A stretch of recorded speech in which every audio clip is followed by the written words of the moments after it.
friends. So I have a couple of friends who are interested in the moon phases and when the moon goes into different astrological signs. So I wanted to show them how I started keeping up with the moon phases. When I first started my path, I just wanted to really be in touch with the cycles of nature and everything. And of course, the moon is, to me, the best place to start. So I love the Happy Planner system. So the first year, which was 2018, I got a big Happy Planner. And made it cute, made it all about moons, and it was specifically just for keeping up with the moon phases. But I eventually got really into it and kind of made it like a grimoire or a book of shadows as well. But I would go to Llewellyn.com. Llewellyn is your best resource, and look at the year. No, this was 2019, so this was last year's. This was my second one. So you look at the year, like now would be 2020, so Llewellyn.com, moon phases 2020, and it will give you a calendar telling you when the moon is not in a zodiac sign, when it's void of course, when it's in the different phases. So this one I didn't start out keeping up with the what zodiac sign it was in. I just kept up with the what phase it was in. So this must have been my first one. Of course, I get one that's celestial themed. Yeah, this was my first one because I really went all out and did the vinyl and the stickers and everything. I would keep up with the Sabbats. But I recommend you getting some kind of journal or, 2018, or notebook or something, whatever system you like. I just happen to love the Happy Planners, so it's what inspires me. Yep, so this was my first one when I went all out.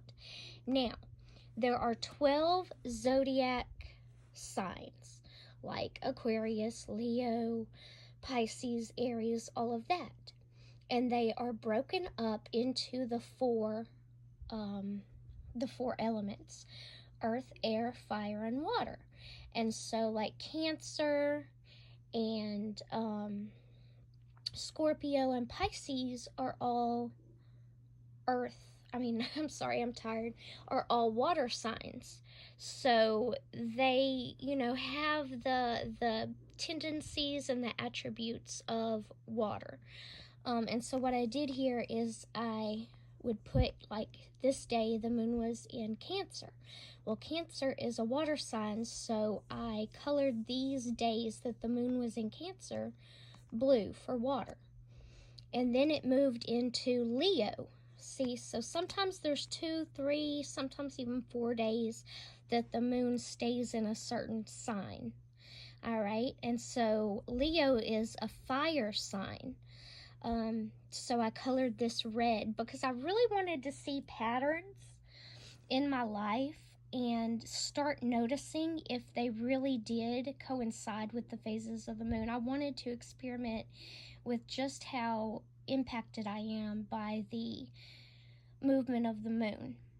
And I guess I didn't carry that on into 2019. Because, it is a lot of work, but it's fun and it's interesting to notice patterns in your life.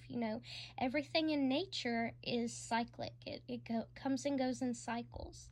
And the moon and we and our emotions and our actions and our thoughts are no different. And we're a part of nature, and it's just time we all get back to it. So then, after a couple days, 2 days in Cancer, 2 days in Leo, and then it went to Earth, which is, Virgo is an Earth sign. So Earth is green. Here, that's my, just what makes me think of Earth is the green. All right, and then the moon went into Libra, after 2 days, and Libra's an air sign, and I made the air purple. I should have made it yellow. I think I did later on. And I kept up with, so it's the third quarter. I got these stickers from Etsy. It tells you, you can put them. Look at Llewellyn.com and it'll tell you when all the different moon phases are. And I sit down one day and I will do my whole year, rather than having to take time during the week or whatever when I might be busy and might not have all that time.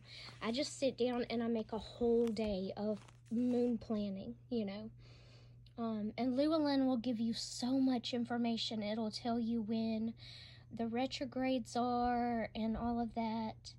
And see, I even wrote down like what the certain new moons mean, take a risk. I would like pick keywords from Llewellyn that would tell me what to kind of look out for during those times. And see, as I progressed, I started memorizing the symbols for the zodiac sign. So this is Cancer, is that Virgo, Aquarius, Scorpio, Libra. So instead of having to write out the word, by April, I was able to just put the symbol. And of course I would keep up with like the equinox and all the Sabbats and everything, but that comes with time. You may only be interested in just the moon phases. But this is a really good system, like color coding it and just kind of writing down, even if you want to use the symbols in your regular mundane everyday planner to kind of notice, well, I had this and this doctor's appointment on this day, the moon was in this, I felt this way. And that might help you just kind of get started making yourself aware and making yourself accountable to the different moon phases and what they mean in your life. And of course, I have to decorate it all cute. So that's what I did when I first started, and I've kind of kept it up, just not really as in depth as that first year. I was all for it. So anyway, that is my system. And I also wanted to show you, I just love looking back at my old books. Oh man, I really went in depth. I missed this. Of course, 2020, I really didn't have any activities or anything to plan, so.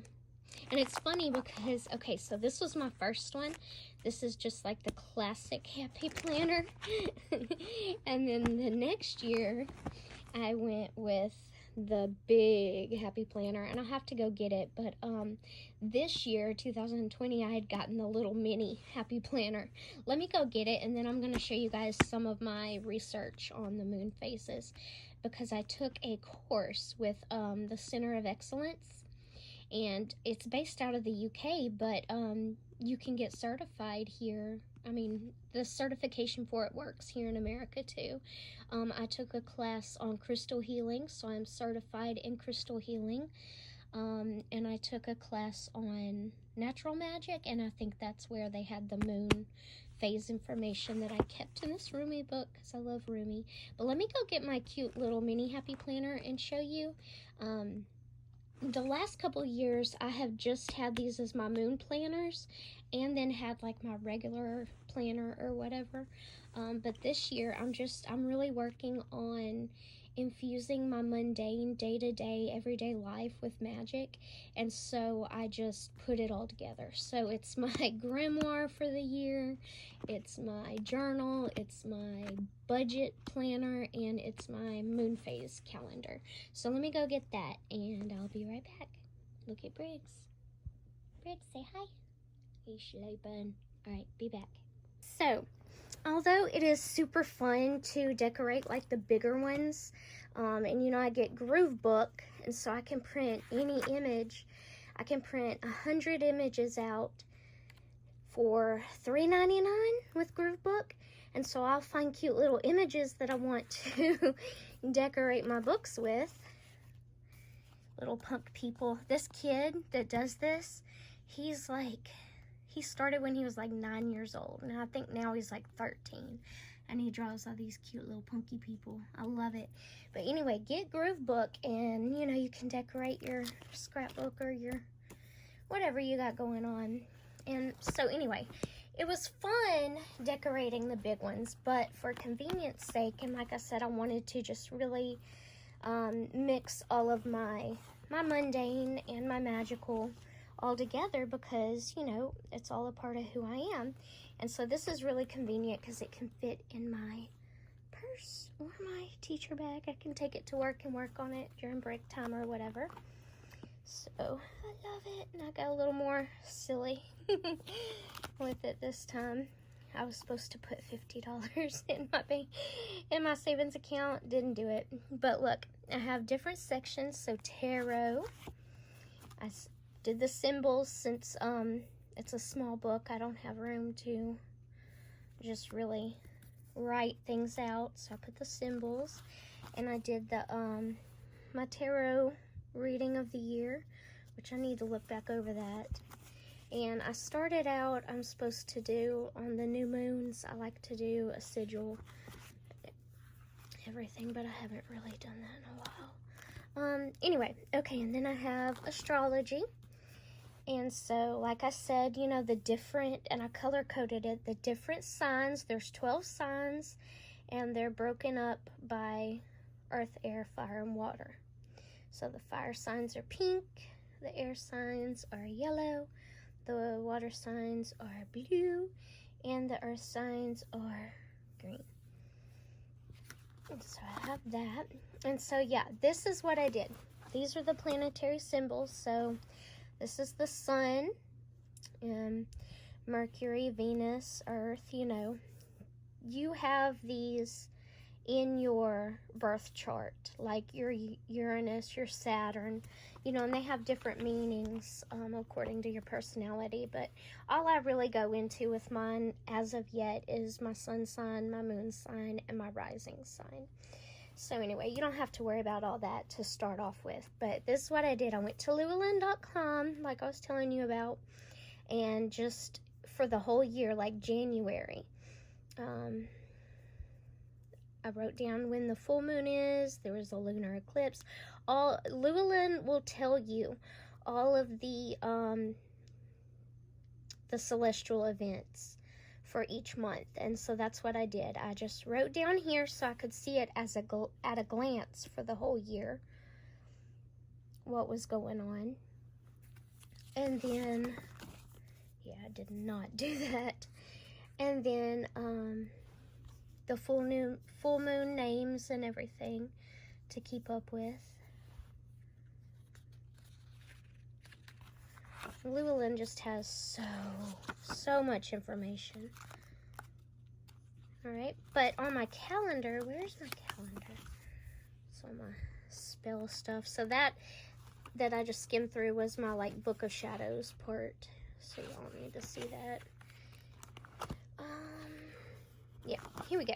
Okay, so this is the actual calendar at a glance. I put everything in. But these are the months. So you can see I didn't color code them, but I put the symbols, like there was a meteor shower, and, you know, the moon was in Taurus, the moon was in Gemini. And also, I went on for, like, my spell things, I went on, and it would tell me, like, what the day, what the moon sign was good for on that day. So, on this day, January 16th, the moon was in Libra, and that was good for meditation and divination. So, it's kind of interesting to kind of keep up with that. And you can see I have school stuff, work stuff, and personal stuff, and I have my magic stuff. So it's evolved and it's come to that. But like I say, if you want to keep it separate, or if just for the easiest thing you want to have your own separate moon planner where you keep up with it, whatever system works for you. But this is kind of how my system has evolved. So I can't believe this is my 3rd year already with it. That's crazy. All right, so now let's go ahead and talk about the notes I took when I was enrolled in the Center for Excellence in my Natural Magic course. And I paid particular attention to the moon phase part. So let's see, that was not it. Yep.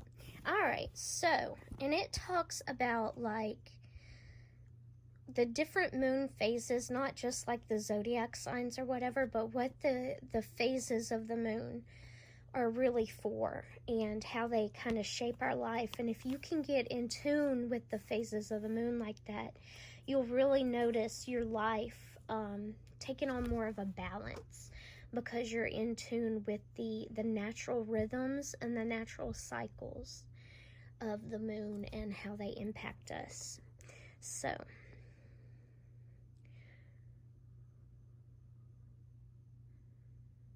let's see. All right, so the first half cycle represents growth. What is this talking about? I'm trying to make sense of my... Oh, I'm just going to have to get with you guys. Oh, the new moon. I'm just going to have to get with you guys and show y'all. Because I had a couple of friends who were interested in how the moon phases and the zodiacs impact us, and that's why I'm doing this video. Alright, so anyway, like it says, the waxing moon, it increases in size from the new moon to the full moon, and it's a good time to increase things. So like, and it doesn't, if you're not like a witch and you don't do spells, you can do activities or just meditate, pray, focus on enhancing the energies and increasing your willpower. Use this period to draw things to you. You know, pray for certain things, meditate on certain things. The waning moon phase is when the moon goes from full to dark again.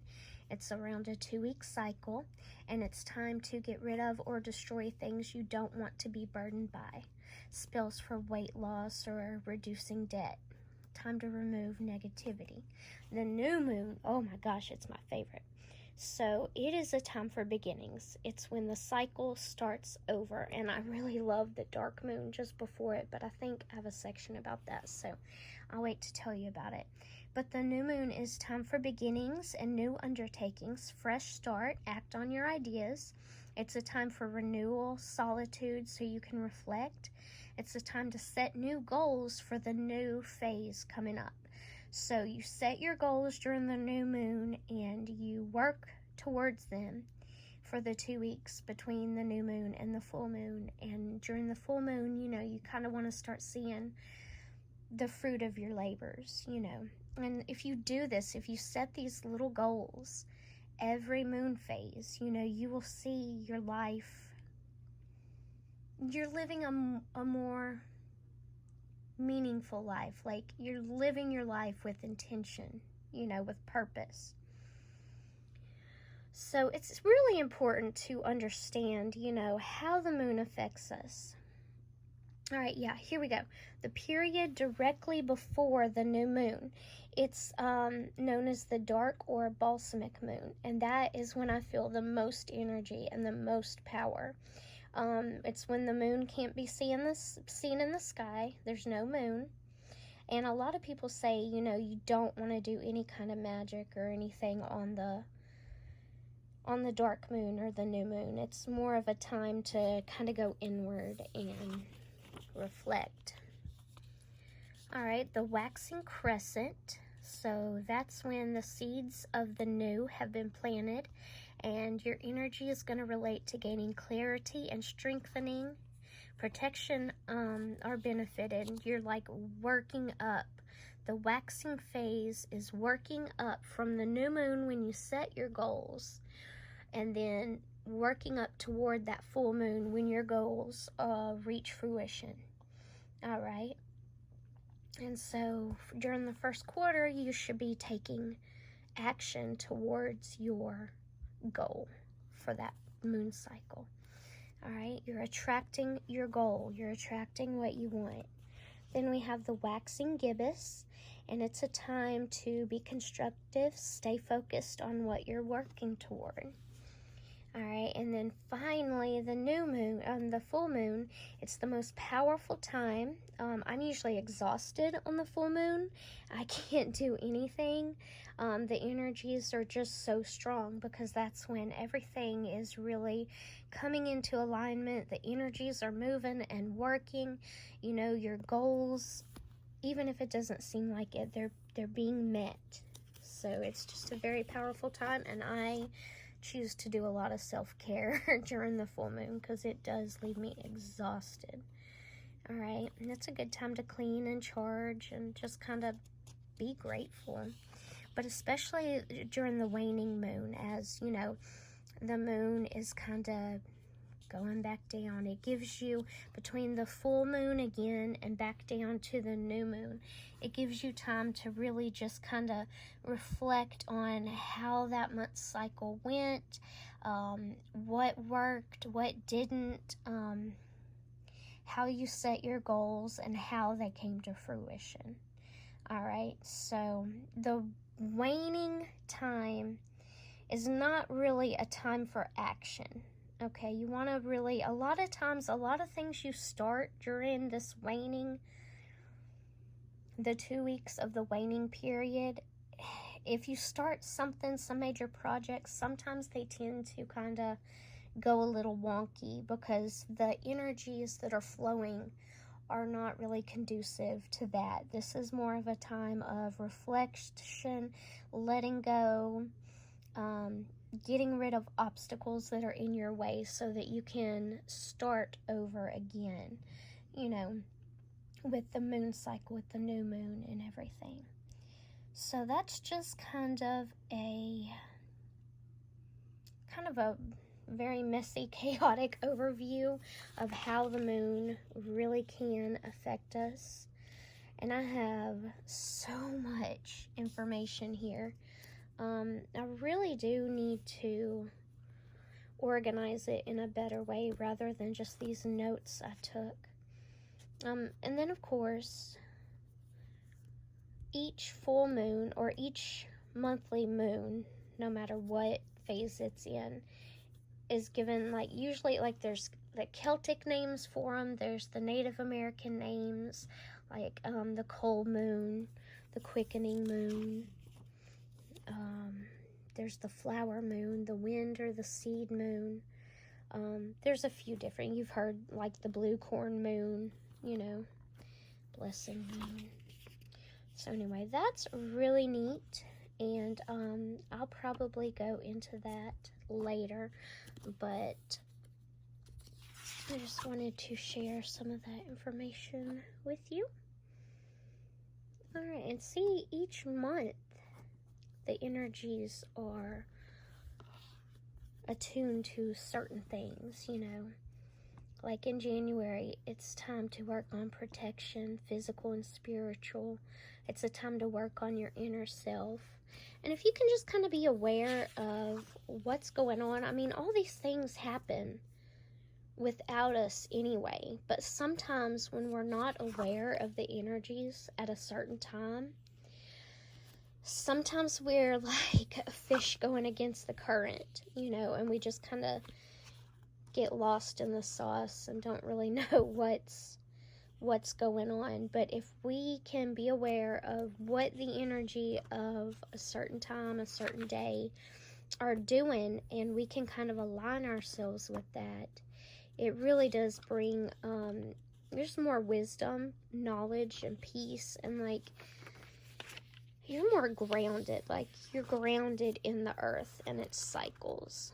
So I just recommend start out just keeping up with the moon phases and kind of how they affect you, you know, kind of plan a little cycle between the new moon and the full moon, and then rest between the full moon and the new moon, where you choose another plan of action at the new moon. Start with that, and then, kind of work up into, okay, well, now the moon is in Gemini. What is that going to mean for me? What do I need to know? What do I need to look out for? And just start writing it down, start kind of keeping up with the cycles, and before you know it, it'll be second nature to you because you'll be so in line with it. So, anyway, I hope this helps, and I'm really tired, and I know it was kind of a rambly video, but I wanted to share with y'all since I knew a couple of my friends had questions. So, anyway, I love you. Peace. Bye.